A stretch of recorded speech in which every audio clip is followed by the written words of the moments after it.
Now onto a merry money hustle. AirBNB is one of the ways to hustle for more cash this holiday season. Joining us now with the super secrets to a successful Airbnb, our super hosts, Sophia Zhang and Tyler Martin. Good to see you there. And you are hosts of a home in San Francisco. That is a place of very expensive real estate. Tell us how you got started and what it's like being a host. Yeah, so during the height of the pandemic, we actually grew out of our 650 square foot condo. We were both working from home, and there's the two of us and a dog. So you can imagine it got pretty unruly pretty quickly. So we started searching for our next home, and we actually stumbled across this beautiful historic house that used to actually be a ballet studio in the day. But to your point, it was above our price range because it is really expensive.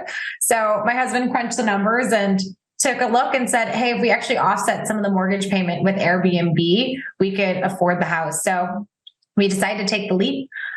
We love hosting our family and friends. So we thought, why not make a little extra cash and start a side hustle? And it's been really fun to watch something that we're building together truly flourish. How much money are you making, and what do you need to do to become successful to attract great guests? Your experience may vary, but we make enough to almost cover our mortgage payments, which has been great. It allows us to be more flexible with our money and be able to pay for things like getting married and add the things on that we may not have added if we didn't have this supplemental income. And we can pay off our debts faster, and it allows us to pay for big unexpected bills, like big vet bills, for example. It really will vary, though, based on each host's experience of what you're going to be putting on. So are you putting on a spare bedroom? Are you going to be putting on your whole apartment? Are you going to be putting on, a guest house or cottage?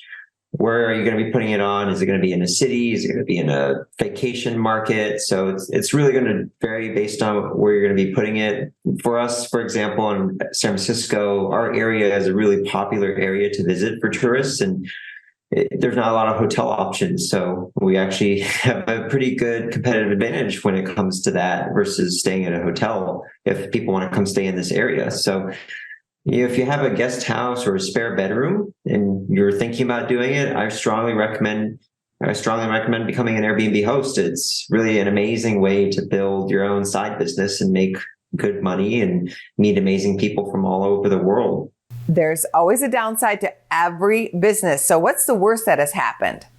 Worst thing that happened, I think we had someone break like our shoe stand, a couple plates, and a wine glass.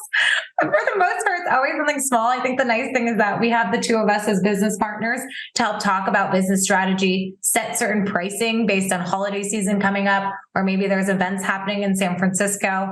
If there is something, we have each other to help problem solve some of those issues. So nothing too crazy. So knock on wood.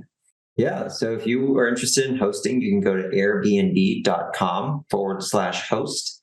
And from there, that page is everything you need to get started hosting. It even will tell you what your listing could potentially earn on a nightly rate. I relied heavily on that when I first put the listing up. And, you can also talk to fellow hosts like us, and we work together to do this. So I highly recommend if you're thinking about it, go and do it. Thank you for being here. We wish you both the best. Thank you so much. Angie. Go to businessfirstam.com for where to see our show on TV.